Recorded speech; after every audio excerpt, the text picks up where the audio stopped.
네, 반갑습니다. 베이스컬리입니다. 3월 19일 오후 11시 44분이고요. 현재 일요일입니다. 주말이죠. 뭐 조금 있으면 월요일 되긴 하는데. 이번 분석은 저번 직전 분석 이어서 하는 내용입니다. 직전에 제가 여기 홍보하고 있을 때 불장 가능성에 대해서 설명을 드렸습니다. 불장으로 가는 근거가 굉장히 많이 잡혔고 오랜만에 대불장 분석을 할 수 있게 됐다.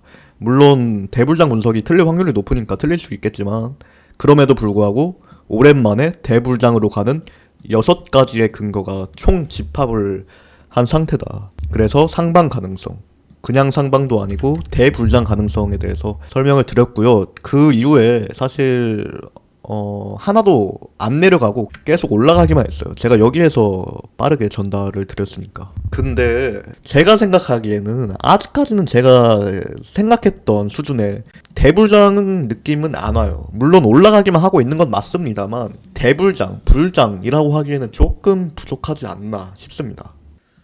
그리고 지금 이제 주요 구간 같은 거, 일봉상에서 주요 구간을 보면 이런 추세선을 작도를 해볼 수가 있는데, 자, 요거를 이게 엄청 오랫동안 중요하게 쓰였어요. 이렇게 작도한 이후에 여기 이렇게 쭉 맞고 떨어지고 쭉 맞고 떨어지고 쭉 맞고 떨어지고 굉장히 오랫동안 시간을 끌었죠, 여기서.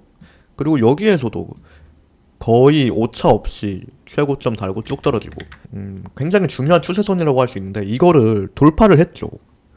처음으로 돌파했어요. 평생을 돌파 못하다가 처음으로 돌파했다. 그러면 당연하게도 또 추가적인 상승을 기대해 볼 수 있는 구조인데 중요한 사항이 있어요. 중요한 사항. 이거를 로그 차트로 바꿔보면은 저항에 걸렸습니다. 로그 차트로 바꾸면 종가 저항이 정확하게 딱 맞고 이렇게 살짝 빠진 상태이고, 선형 차트로 바꾸면 처음으로 돌파가 나온 게 맞고요.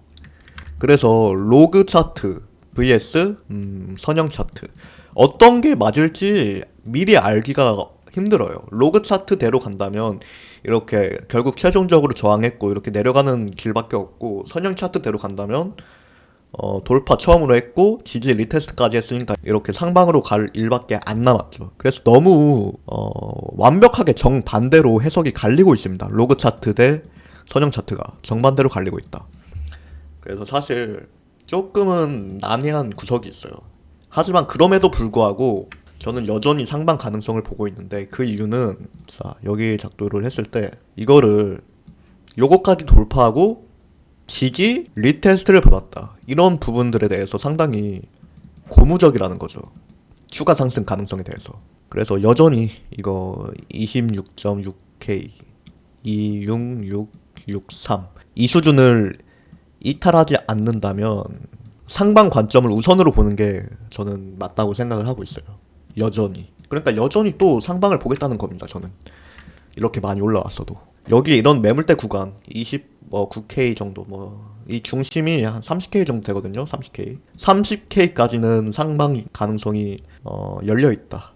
에너지가 열려있다 라고 보고 있습니다. 그러나 요거 아까 말씀드린 26.6K 이탈을 하면은, 그러면 베이지컬리의 불장 분석이 틀렸을 수 있다라는 거를 여러분들이 인지를 하셔야 됩니다. 제가 영상을 올리지 않아도. 이거를 이탈한다는 말은 이 추세선, 선형 차트 추세선까지도 이탈한다는 말이기 때문에 두 가지의 지지 구간이 털린 거예요. 중요한 지지 구간이. 그러면 조심을 해야 되는 거죠. 자, 그리고 도미넌스 차트 볼게요. 자, 도미넌스 차트이고요. 도미넌스가 제가 저번에도 너무 크게 올랐다 했는데 계속 오르고 있어요. 안 멈추고. 도미넌스가 안 멈추면 알트코인들은 상대적으로 안 오릅니다. 올라가는 종목, 소수의 선택받은 종목들만 올라가고 모든 알트코인들이 다 일제히 올라간다고 하기는 힘들어요. 지금이 그 상태입니다. 비트코인이 그렇게 올라가서도 알트코인들은 선택받은 소수의 애들만 올라가고 있어요. 일봉으로 봤을 때 음봉이 하나도 없죠. 음봉이 하나도 없다. 이런 삼각수렴이 있었고, 삼각수렴을 하방 이탈하는 속임수를 준 다음에 단 하나의 음봉도 허용하지 않고 올라가고 있는 추세입니다. 그래서 일반적인 상황은 아니라고 설명을 할 수가 있고요. 도미넌스가 일단은 내려가야 알트코인들이 수급을 받을 수 있어요. 도미넌스 주요 저항은 이런 박스권 최상단도 48.5 5%인데 사실 이 정도면 거리 차이가 꽤 많이 나거든요. 이만큼 여유분이 있으니까 거리 차이가 많이 나요. 그래서 저기까지 48.5%까지 올라간다고 쳐도 알트코인한테는 기분 좋은 일은 아닙니다. 단기적으로. 뭐 장기적으로는 좋은 일이긴 해요. 도미넌스가 올라간다는 건. 하지만 단기적으로 불장 느낌이 나지는 않을 겁니다. 이렇게 많이 올라간다면. 그래서 불장 느낌이 나려면 얘가 음봉이 박혀야 돼요. 뭐 이런 구간까지도 올라갈 수 있을 것 같고요. 이런 구간. 상승 추세선인데 이탈한 다음에 저항 리테스트가 안 나왔으니까 이번에 저항 리테스트 받고 이렇게 좀 내려가면서 알트 불장이 나올 수도 있고요. 현재까지는 알트 불장 느낌은 안 나요. 상승장이긴 한데 불장이다 라는 느낌은 안 납니다. 그도 그럴 것이 알트코인들이 전반적으로 계속 올라가고 있긴 해요. 뭐 일부 종목들 펌핑이 나오고 있고 뭐 마스크 코인도 제가 개인적으로 좋게 본 종목이고 유튜브에도 올려놨는데 굉장히 많이 올랐죠. 제가 분석한 이후로도 50% 이상, 최소 50% 이상 올랐죠. 근데 뭐 주말이 껴서 그런지 몰라도 불장까지는 아니에요. 도미넌스가 안 내려가고 있으니까. 자, 이더리움 차트 또 보겠습니다. 이더리움 제가 주봉상에서 이런 300일 가까이 되는 초대형 삼각수렴이 있다 했고 이거를 돌파하면은 그때부터가 알트 코인한테 희소식이다 라고 했습니다. 왜?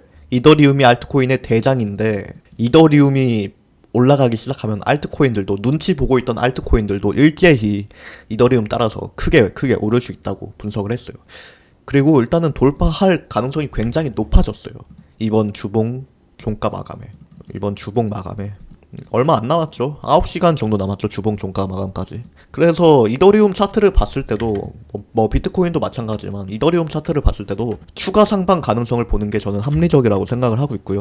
그리고 이렇게 작도해 놓은 검정색 추세선은 이더리움 차트상의 중요 추세선이에요. 이게 별거 아닌 것 같지만 이 구간이 별거 아닌 것 같이 생겼죠. 근데 제가 이렇게 작도를 했습니다. 왜 이렇게 작도를 했냐면 여기가 이더리움 머지 업그레이드를 했던 그 구간이에요. 일봉으로 보면 이 자리가 별거 아닌 것 같지만 이 구간에서 시간봉으로 봤을 때 굉장히 크게 개밀털기가 강렬하게 나왔던 자리고 이렇게 작도를 해봤더니 평생을 이거를 돌파를 못하고 있더라고요. 제가 저번에도 보여드렸지만 그러다가 이번에 처음으로 돌파했어요. 그러면 처음으로 돌파했으니까 그거에 따른 기대감이 상승 기대감이 붙어있는 상황이죠. 이렇게 올라갈 수 있다는. 그래서 이것도 고무적인 부분이다 라고 할 수 있겠습니다. 자, 그리고 마지막으로 설명할 얘기는 토탈2 차트입니다. 토탈2가 뭐냐면 이게 토탈 차트가 있고 토탈2가 있고 토탈3가 있어요. 그리고 이 차트는 토탈2 차트입니다. 토탈2 차트에서 자, 이거 주봉이고요. 최고점 추세선, 최고점 하락 추세선이 이렇게 있죠. 그리고 그거를 딱 맞았어요. 이거를 일봉으로 보면 딱 맞고 살짝 하락한 상황이라 할 수 있고요. 이게 로그 차트입니다. 선형 차트랑은 조금 달라요. 로그 차트이고 이거보다 더 중요한 게 있는데 자, 수평 저항대 여기 맞고 떨어지고 여기 맞고 떨어지고 여기 맞고 떨어지고 여기 맞고 떨어지고 여기도 지금도 어제도 이렇게 맞고 떨어졌죠. 토탈2 차트가 이제 뭐냐면 비트코인을 제외한 모든 종목들의 시가총액을 다 합친 겁니다. 비트 제외 시가총액 차트라고 보면 되는데 토탈 1 차트를 보게 되면 자, 좀 달라요. 그쵸?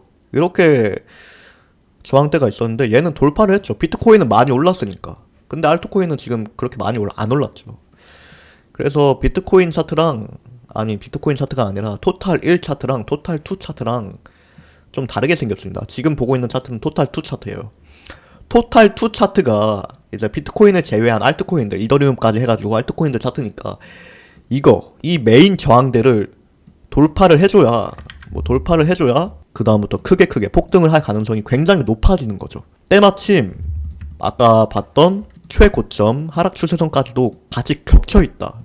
그러면 요것만 이제 돌파하면은 메이저 수평 저항대도 돌파한 거고 최고점 하락 추세선도 돌파한 거니까 추가 상승 기대감이 굉장히 높아지는 거죠. 이거를 여러분이 주의 깊게 보셔야 됩니다. 이거를 돌파하는 날부터 폭등 가능성이 굉장히 높아진다라고 할 수 있어요. 지금은 돌파를 하지 못한 상태예요. 그래서 만약에 최악의 경우 이거를 끝까지 돌파하지 못하고 이렇게 내려갈 수도 있어요. 최악의 경우에 이미 고점이 나온 거라면, 아까 전에 봤던 이더리움 삼각수렴 돌파가 속임수에 불과한 거라면 이제부터 이렇게 내려갈 수도 있습니다. 그거 굉장히 무서운 일이죠. 그리고 마지막으로 하나 더 매크로적인 부분 이야기하자면, 이게 이제 패드워치라고 해서 다음 FOMC 예측이 어떻게 되고 있는지를 볼 수 있는 사이트예요. 실시간으로 볼 수 있는 사이트인데 이게 실시간으로 계속 바뀝니다. 보면 이 좌측에 보이는 이게 동결에 대한 의견이 38%고 25bp 인상에 대한 의견이 62%입니다. 저는 25bp 인상을 할 거라고 무조건 생각을 하고 있어요. 왜냐면 왜 25bp 인상을 해야 되냐면, 동결이라는 재료가 지금 1년 만에 처음으로 나왔는데, 동결 재료를 이번 달에 다가오는 FOMC 때 바로 쓸 수가 없어요. 이건 나중에도 또 써야 되는 재료니까. 그래서 지금은 동결을 할 수가 없다 라고 생각을 하고요. 그러면 남은 건 25bp 밖에 없죠. 그래서 저는 이번 FOMC에서 25bp 인상을 할 거라고 생각을 하고 있습니다. 저게 패드워치가 실시간으로 계속 바뀌니까 FOMC 직전까지 어떻게 예상이 될지는 모르겠습니다만, 저는 이번 달의 동결은 굉장히 희박하다, 동결 가능성이 희박하다라고 보고 있습니다. 25bp 가능성이 유력하다라고 보고 있고요.